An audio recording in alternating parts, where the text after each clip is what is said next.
মিতালি, কে মিতালি? বন্ধু আপনারা যদি কেউ ধারে পাশে থেকে থাকেন, আমি নয়, দেখুন এখানে হাজার হাজার মিতালি বসে আছে, তৃণমূল কংগ্রেসের মিতালি, যা মমতা বন্দ্যোপাধ্যায়ের হাতকে শক্ত করার জন্য। খানাকুলের মাটিতে মানুষরা প্রমাণ করেছে খানাকুলের মাটি কতটা শক্ত। এই শক্ত মাটিতে কোন রকম আঁচড় কাটা যাবে না বন্ধু। ভাই ভোটটা আমাদেরকে দিয়ে দেন, 3000 টাকা করে দিয়ে দেব। এরকম ধরনের যদি কোনো মানুষ আপনাদের বাড়িতে গিয়ে বুঝায়, আপনারা বলবেন বন্ধু আপনারা তো প্রতিশ্রুতি দিয়েছিলেন 15 লক্ষ টাকা, তাহলে 15 লক্ষ টাকাটাও দেন, তার সঙ্গে 3000, তাহলে হবে আমার 15 লক্ষ 3000 টাকা, আমার বাড়িটা চলে যাবে। আমি বক্তব্য রাখার আগে, এটা রাজা রামমোহন রায়ের মাটি, এবার নিচে আছেন আমার অনেক বয়োজ্যেষ্ঠরা, তো আমি আগে নতশিরে শতকোটি প্রণাম জানাবো।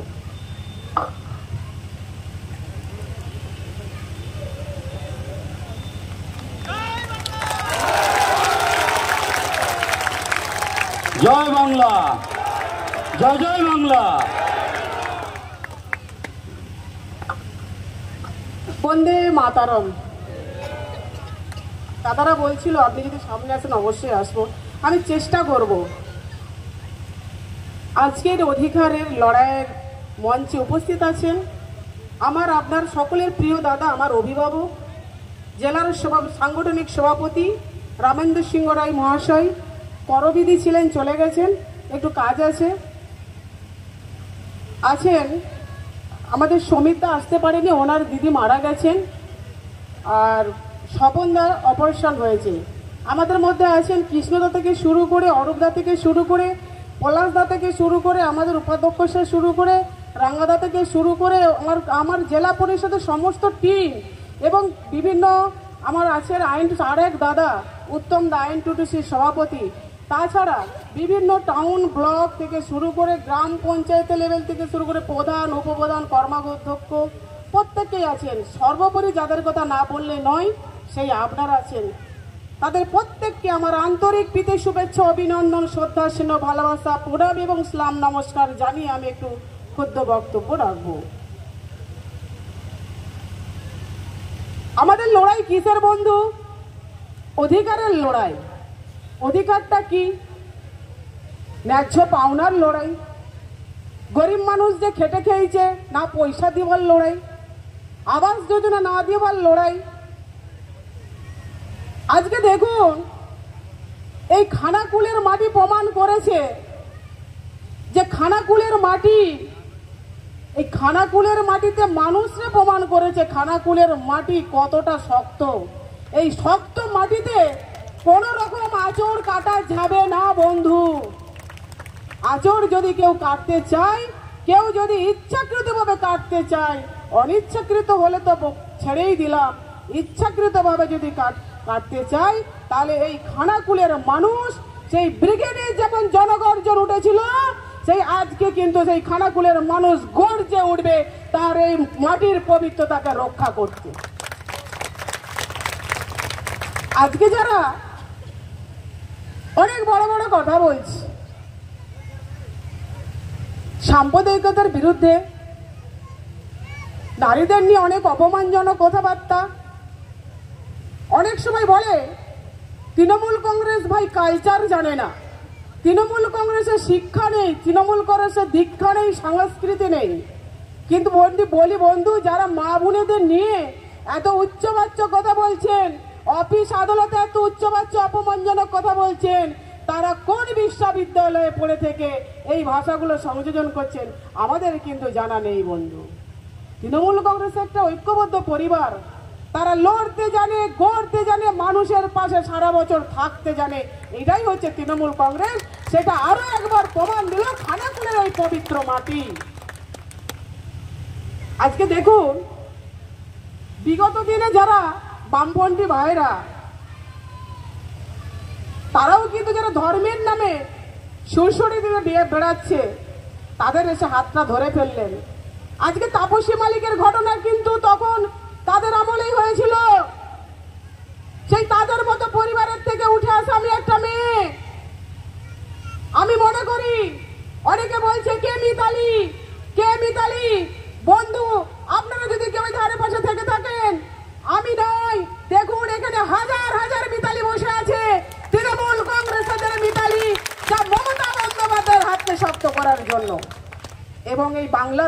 মাটিকে শক্ত করার জন্য। তার বিরুদ্ধে গর্জে উঠবেন না আপনারা? আমাদেরকে তো গর্জে ওঠার দিন এসে গেছে, তাই তো আমরা সম্মিলিত হয়েছি, তাই তো আমরা গেছি পায়ে পায়ে ব্রিগেডে। এখানে একটা জায়ান্ট স্ক্রিনে দেখানো হলো যে আমার গলাটা যদি কেটে নেওয়া হয়, আমার নালিটা যদি কেটে নেওয়া হয়, তাহলে কিন্তু জয় বাংলার আওয়াজটা আমার কিন্তু কেউ কেড়ে নিতে পারবে না, কেউ বন্ধ করতে পারবে না। আজকে আপনারা মায়েরা, আমাদের এখানে মায়েরা, কত মায়েরা বসে আছে, খুব হাসি খুশি, চওড়া চওড়া হাসি দেখতে পাচ্ছি। কেন কি দিদিমণি দেখুন ওখানে হাসতে শুরু করে দিয়েছে। দিদিমণি কি বলেছিল? আমি আগেই বলেছি, কোথা দিয়ে কোথা রাখার নাম হচ্ছে তৃণমূল কংগ্রেস, যার সুপ্রিমো মমতা বন্দ্যোপাধ্যায়। তিনি বলেছেন, মায়েদের প্রথমে বলেছিলেন যে আমি যদি ক্ষমতায় আসি তাহলে আমি কিন্তু লক্ষ্মীর ভান্ডার দেব, এবং এটা তার সঙ্গে সঙ্গে বলেছিল বদলা নয় বদল চাই, উন্নয়নটা করতে চাই। দেখুন কিভাবে উন্নয়নটা তিনি করে যাচ্ছেন। তিনি কিন্তু থামার মানুষ নয় আপনাদের হাত ধরে। আজকে তিনি বলেছিলেন যে আমি, কেউ কেউ বলছে ভাই ভোটটা আমাদেরকে দিয়ে দেন, 3000 টাকা করে দিয়ে দেব। এরকম ধরনের যদি কোনো মানুষ আপনাদের বাড়িতে গিয়ে বুঝায়, আপনারা বলবেন বন্ধু আপনারা তো প্রতিশ্রুতি দিয়েছিলেন 15 লক্ষ টাকা, তাহলে 15 লক্ষ টাকাটাও দেন, তার সঙ্গে 3000, তাহলে হবে আমার 15 লক্ষ 3000 টাকা, আমার বাড়িটা চলে যাবে। এই প্রতিবাদটা আপনারা করবেন কেউ যদি গিয়ে বুঝে। অতএব মিথ্যা প্রতিশ্রুতির সরকার আর নয় দরকার, আমরা গর্জে উঠবো। তিনি যা বলেছিলেন তাই করেছিলেন, শুধু তাই নয়, আপনাদের পরিশ্রমের টাকা, ঘাম ঝরানোর টাকা যারা আটকে রেখেছিল, যেটা একদম সাংবিধানিক অধিকার, সেই সাংবিধানিক অধিকারকে যারা বঞ্চনার শিকার করে রেখেছিল, তার বিরুদ্ধে আপনাদের মতো মানুষও দিল্লির বুকে গিয়ে গর্জন শুরু করেছিল। তিনি, ওনারা দেননি তো কি হয়েছে? আমাদের লড়াই কিন্তু বন্ধ হয়নি। তিনি কিন্তু আপনাদের কথা ভেবে, গরিব মানুষের কথা ভেবে উনি কিন্তু 100 দিনের টাকাটা কিন্তু দিয়ে দিয়েছেন। শুধু 100 দিনের টাকাটাই দেয়নি বন্ধু, যাতে শ্রমের ব্যবস্থা করা যায়, গরিব মানুষ যাতে খেটে কর্মে দুবেলা দুমুঠো খেতে পারে, তার জন্য তাও তিনি ব্যবস্থা করেছেন। শুধু তাই নয়, কয়েকদিন আগে আমাদের যে আশা আইসিডিএস যে সব সময় কাজ করে, তারা বলেছিলেন যে আমাদের একটা কিছু ছোট ছোট দাবি দাবা আছে, মাননীয় মুখ্যমন্ত্রী মমতা বন্দ্যোপাধ্যায় সে দাবি দাবাকে মান্যতা দিয়ে তাদের জন্য কিছু সাম্মানিক ভাতা বাড়িয়েছেন। এটাই হচ্ছে মানবিক মুখ্যমন্ত্রী মমতা বন্দ্যোপাধ্যায়। আমি চাইবো, আমি নই, আমাকে যে টিকিটটা দেওয়া হয়েছে আমি নই, আমরা সকলেই মিলে হাতে হাত রেখে, চোখে চোখ রেখে, কাঁধে কাঁধ রেখে আমরা মাননীয় মুখ্যমন্ত্রী মমতা বন্দ্যোপাধ্যায়কে আরামবাগ লোকসভাকে উপহার দেবো। এই অঙ্গীকার এই মাটিতে দাঁড়িয়ে, পবিত্র মাটিতে দাঁড়িয়ে কথা দিয়ে গেলাম, তার সাক্ষী রইলেন আপনারা। তার কারণ আমরা লড়তে জানি, গড়তে জানি, বলতে জানি, কইতে জানি, মানুষের পাশে সারাদিন থাকতে জানি। এইটাই হলো তৃণমূল কংগ্রেস। সামনে রোজার মাস, তাই তো, সামনে রোজার মাস, রমজান শুরু হয়েছে। তো যাই হোক, আমাদের যে আজকে আমি এত আপ্লুত এই খানাকুলবাসীকে নিয়ে, আমরা কত স্বচ্ছভাবে, কত সাবলীলভাবে, কোনো ভয় ভীতি না করে একসাথে ঐক্যবদ্ধ হয়েছি। এই ইউনিটিটাই আমাদের থাকবে। এই ইউনিটির অপর নাম হচ্ছে মমতা বন্দ্যোপাধ্যায়। মমতা বন্দ্যোপাধ্যায় অসুস্থ, তো ওনার জন্য একটা গর্জনের আমরা ডাক দেবো, যাতে তাড়াতাড়ি উনি সুস্থ হয়ে ওঠেন।